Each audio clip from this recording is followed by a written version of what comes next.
عقلیں دنگ ہو جاتی ہیں. نتیجہ کیا نکلتا ہے کہ انسان یہ سمجھتا ہے کہ اصل شے یہی مادہ ہی ہے، اصل ہدایت پہ یہی لوگ ہیں صحیح معنی میں کہ جنہوں نے واقعتاً علم حاصل کیا ہے. لہذا ان کی غلط تہذیب، ان کا غلط تمدن، ان کے تمام غلط ثقافت کے معاملات کی بھی ہم اسی طریقے سے پیروی کر رہے ہیں. یہ سارا مسئلہ جو ہے وہ اس لیے ہے کہ یہ چمک دمک دنیا کی زیبائش اور آرائش، اس سے ہم متاثر ہیں. انا جعلنا ما علی الارض زینۃ اللہ، جو کچھ زمین کے اوپر ہے اسے ہم نے اس کے لیے بناؤ سنگھار بنا دیا ہے. لنبلوہم، تاکہ ہم آزمائیں ان کو، ایہم احسن عملا، کون ہے ان میں سے اچھے عمل کرنے والا. یعنی اب یوں دیکھیے وہ شعر جو ایک ہے، اگرچہ ذرا تھوڑا سا شان باری تعالیٰ کے اعتبار سے تو شاید اتنا مناسب نہ ہو، لیکن یہ کہ مفہوم کو ادا کرتا ہے کہ رخ روشن کے آگے شمع رکھ کر وہ یہ کہتے ہیں ادھر آتا ہے دیکھیں یا ادھر پروانہ جاتا ہے. ایک طرف ذات باری تعالیٰ ہے اور ایک طرف یہ دنیا ہے، اس کی چمک دمک ہے. اب یہ پروانہ جو ہے یہ انسان، اس کا امتحان ہے. آیا یہ اللہ اور آخرت کی طرف جا رہا ہے یا دنیا کی طرف اور دنیا کی زیبائش اور آرائش کی طرف جا رہا ہے؟ جو زیبائش اور آرائش کی طرف چلا گیا وہ گیا، تباہ و برباد ہو گیا. فقط خسر خسران مبین. اور جس نے اس دنیا کی زیبائش اور آرائش اس سے منہ موڑ کر وہ جو حقیقت ہے، جو اصل حسن ازلی ہے اللہ تعالیٰ کا، اور اس کا جو جلال اور کمال ہے، اور جو آخرت کی نعمتیں ہیں، ان کو اختیار کر لیا وہ کامیاب ہو. تو امتحان اتنا ہی ہے کہ رخ روشن کے آگے شمع رکھ کر وہ یہ کہتے ہیں ادھر جاتا ہے دیکھیں یا ادھر پروانہ آتا ہے. وَإِنَّا لَجَاعِلُونَ مَا عَلَيْهَا صَعِيدًا جُرُزًا، اور یہ کہ جو کچھ بھی اس پر ہے ہم ایک وقت آئے گا کہ اس کو بنا کر رکھ دیں گے جیسے کہ میدان جس میں سے کہ فصل کاٹ لی گئی. جب قیامت ہوگی کیا ہوگا یہاں پر اسی زمین کو؟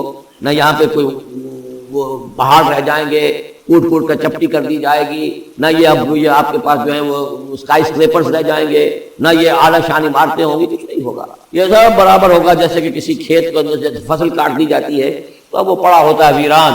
وَإِنَّا لَجَاعِلُونَ مَا عَلَيْهَا صَعِيدًا جُرُزًا، ہم اسے کر کے چھوڑیں گے ایسا کھیت کہ جہاں پر چورا پڑا ہوا ہو، صرف بچا کھچا جو ہے وہ اس کا توڑی کا اور کچھ نہ. ام حسبت ان اصحاب الکہف والرقیم کانوا من آیاتنا عجبا. اب یہاں سے اصحاب کہف کی بات شروع ہو رہی ہے، کیونکہ پوچھوایا تھا یہودیوں نے اصحاب کہف کون تھے. کیا تم سمجھتے ہو کہ اصحاب الکہف والرقیم، رقیم جو ہے ان کی تختی تھی ایک جس کے اوپر ان کے حالات لکھ کر، جو ان کے ایک جو کہف تھی ان کی غار جو تھی اس کے اوپر لگا دی گئی تھی، تو انہیں اصحاب الکہف بھی کہتے ہیں، اصحاب الرقیم بھی کہتے ہیں. یہ دونوں انہیں ایک ہی گروہ کے نام ہیں. کیا وہ تمہارے خیال میں ہماری بڑی عجیب آیات میں سے تھا؟ یعنی واقعتاً بات تو غیر معمولی تھی، لیکن حقیقت میں ہمارے ہاں تو ہماری تخلیق میں، ہماری صنعائی میں اس سے ہزاروں گنا زیادہ عجیب باتیں ہوتی ہیں. ہمارے لیے تو کچھ ہے ہی نہیں کسی بھی درجے میں، تم سمجھتے ہو شاید وہ بہت بڑی بات ہے. یہ سابق کہف کا جو قصہ ہے، اب میں سمجھتا ہوں کہ پورے وثوق کے ساتھ ہم کہہ سکتے ہیں کہ یہ قصہ کیا تھا. دیکھیے جب حضرت مسیح علیہ السلام آئے ہیں تو یہ پورا علاقہ جو ہے فلسطین کا اور یہاں پہ جو آپ نے تبلیغ کی ہے، تو یہ اس وقت رومن امپائر کا ایک حصہ تھا. اگرچہ مقامی طور پر ایک لوکل بادشاہ جو تھا یہودی وہاں پر حکومت کر رہا تھا، لیکن وہ پپٹ تھا. اصل میں تو حکومت جو تھی رومیوں کی، رومی تھے بت پرست. اور اس کے بعد چونکہ انہوں نے بغاوت کی، حضرت مسیح تو اٹھا لیے گئے سن 30 عیسوی کے آس پاس یا 33 عیسوی کے آس پاس، لیکن اس کے بعد جو ہے یہودیوں نے بغاوت کی رومیوں کے خلاف، جس کے نتیجے میں سن 70 عیسوی میں ٹائٹس رومی نے تو ان کی حکومت بھی ختم کی اور بیت المقدس کو برباد کیا، یروشلم کو تباہ کیا، 1,33,000 یہودیوں کو قتل کیا اور ان کو بھیج دیا، نکال دیا وہاں سے باہر. اس وقت کا معاملہ یہ ہے کہ اب کوئی اکے دکے جو بھی رہ جاتے تھے یہاں پر، کوئی یہودی یا عیسائی، یہودیوں کو تو نکال دیا، عیسائی رہ گئے، لیکن عیسائیوں پر بھی بہت ظلم ہوتا تھا. یہ موحد تھے، حضرت عیسیٰ کے ماننے والے، وہ بت پرست تھے.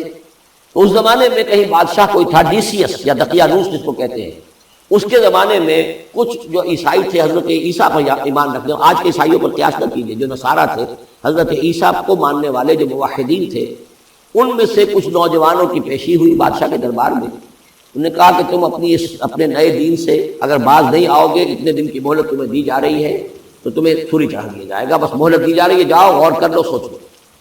ان لوگوں نے آ کر سوچا کہ اب نہ تو ہمارے لیے یہ ممکن ہے کہ ہم مقابلہ کر سکیں، چلو کسی غار میں چھپ جانا. دیکھیں اللہ تعالیٰ کیا کرتا ہے ہمارے لیے. وہ ایک غار میں جا کر چھپ گئے، اور غار میں جا کر چھپے ہیں تو اللہ نے انہیں وہاں پر سلا دیا، موت تاریخ سلا دیا. اللہ کروٹ بھی بدلواتا رہا، ان کے لیے سارا کچھ بندوبست کیا، اللہ کی قدرت میں تھا. حضرت عزیر کو 100 برس کے لیے مار دیا تھا، موت کے بعد ان کو دوبارہ زندہ کر دیا.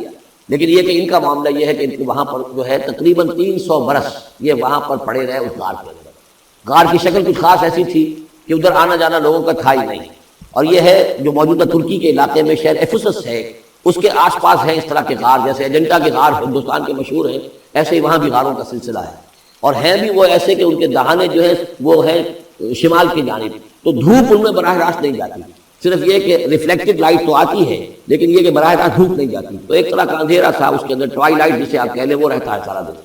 وہاں پر یہ 300 برس تک سوتے ہیں. اس 300 برس کے عرصے میں یہ ہوا کہ رومن امپائر جو ہے اس نے خود عیسائیت اختیار کر لی. 300 عیسوی کے اندر کانسٹنٹائن جو تھا ایمپرر وہ عیسائی ہو گیا، اب پوری امپائر جو عیسائی ہو گئی. اب اس کے زمانے میں اس کے بعد تھیوڈوسیس ہے ایک، 446 عیسوی میں یہ تھا، اس کے زمانے میں اللہ تعالیٰ نے ان لوگوں کو جگایا 300 برس کے بعد. اب یہ سمجھ رہے ہیں کہ وہی زمانہ ہے، وہی کفار کی حکومت ہے، وہی مشرکین ہے. اب انہوں نے ڈرتے اپنے کسی ایک آدمی سے کہا بھائی جاؤ یہ لے کے سکہ لے کر جاؤ، چاندی کا، کچھ نہ کچھ کھانے پینے کے لیے لے کر آؤ، دیکھنا لیکن اس طرح ہو کہ ہمارا پتہ نہ چل جائے کہ ہم یہاں چھپے ہوئے ہیں. وہاں جو گئے انہوں نے وہ سکہ پیش کیا، کہ یہ سکہ تمہارے پاس کہاں سے آیا؟ یہ تو بہت پرانا سکہ ہے، تو 400 سال پرانا، 300 سال پرانا سکہ کہاں سے آیا؟ تمہیں کوئی خزانہ ملا؟ بہرحال اس حوالے سے اب وہ جو ہے وہ پکڑے گئے. ان کی حالت جو ہے وہ جو بات سامنے آ گئی، لیکن جب بات سامنے آ گئی تو اب ان کا بہت وہ عزت کی گئی، اس لیے کہ اب تو جو ان کا مذہب تھا در حقیقت پوری مملکت کا مذہب وہی ہو چکا تھا، تو صورتحال تو تبدیل ہو چکی ہے. پھر یہ کہ اس کے بعد تفصیل معلوم نہیں ہے کہ غالباً وہ جا کر اپنے اسی غار میں وہ سو گئے ہیں، یا دوبارہ اللہ نے ان پر وہیں پر موت طاری کر دی ہے، اس کا دروازہ بند کر کے اور اس پر ایک تختی لگا دی گئی ہے. یہ اصحاب کہف ہے. گبن کی جو ہے decline and fall of Roman empire, اس میں بھی یہ 7 سلیپرز، 7 سونے والے، ان کی کہانی موجود ہے. یہ چیز جو ہے گویا کہ رومن لٹریچر کے اندر موجود تھی، اس کا جو ذکر موجود تھا، اور قرآن مجید میں یہ امتحاناً سوال کیا گیا حضور سے، تو اس کا جواب دیا گیا کہ یہ 300 برس تک کچھ لوگوں کو سلا دینا یہ اللہ تعالیٰ کے نزدیک کی کوئی بڑی بات نہیں ہے، تمہارے نزدیک. ام حسبت ان اصحاب الکہف والرقیم کانوا من آیاتنا عجبا اذ ابى الفتية الى الكهف، جبکہ وہ نوجوان آئے اپنے اس غار میں، فقالوا، اور انہوں نے کہا ربنا آتنا من لدنک رحمتا، پروردگار اب خاص اپنے خزانہ فضل سے ہمارے لیے رحمت کا بندوبست فرما، وہیئ لنا من امرنا رشدا، اور ہمارے لیے ہمارے معاملے کے اندر جو ہے وہ کوئی عافیت کا بندوبست فرما. فضربنا علی آذانہم، تو ہم نے تھپکی دے دی ان کے کانوں پر، فی الکہف سنین عددا، اسی وہ غار کے اندر جو ہے وہ سوتے رہے کئی سال. ابھی یہاں اس بات کو نہیں چھیڑا کتنے سال، سنین عددا، متعدد سال وہ سوتے رہے. ثم بعثناہم، پھر ہم نے انہیں اٹھایا، لنعلم ای الحزبین احصیٰ لما لبثوا امدا، تاکہ ہم دیکھیں کہ دو گروہوں میں سے کس کو صحیح معلوم ہے کہ کتنے عرصے وہ وہاں رہے تھے. اس کا ذکر آگے آ جائے گا. دو گروہوں سے مراد کیا ہے؟ نحن نقص علیک نبأہم بالحق، اے نبی ہم آپ کو ان کا یہ قصہ سنا رہے ہیں، بیان کر رہے ہیں ان کے حالات حق کے ساتھ، صحیح بلا کم و کاسٹ. انہم فتیۃ آمنوا بربہم، وہ چند نوجوان تھے جو ایمان لائے اپنے رب پر، توحید کے ساتھ ایمان لانے والے. وزدناہم ہدی، اور ہم نے ان کی ہدایت میں اور اضافہ فرمایا. وربطنا علی قلوبہم، ہم نے ان کے دلوں کو ڈھارس دی، مضبوطی دی، دلوں کے اندر ثبات پیدا کر دیا. اذ قاموا، جب وہ بادشاہ کے دربار میں کھڑے ہوئے، اور جیسے کبھی حضرت ابراہیم علیہ السلام نے بات کی تھی اسی طرح ڈٹ کر انہوں نے بات کی. اذ قاموا فقالوا، اور انہوں نے کہا ربنا رب السماوات والارض، ہمارا رب تو وہ ہے جو آسمان اور زمین کا رب ہے، ہم کسی اور رب کو ماننے کے لیے تیار نہیں، کسی اور دیوی کو، کسی دیوتا کو، کسی بت کو ہم ماننے کو تیار نہیں. لن ندعو من دونہ الہا لقد قلنا اذا شططا، ہم اس کے ایک الہ کے سوا کسی اور کو پکارنے کے لیے تیار نہیں ہیں. ہم نے اگر ایسی کوئی بات کہی تو عقل سے بہت دور کی بات ہو جائے گی.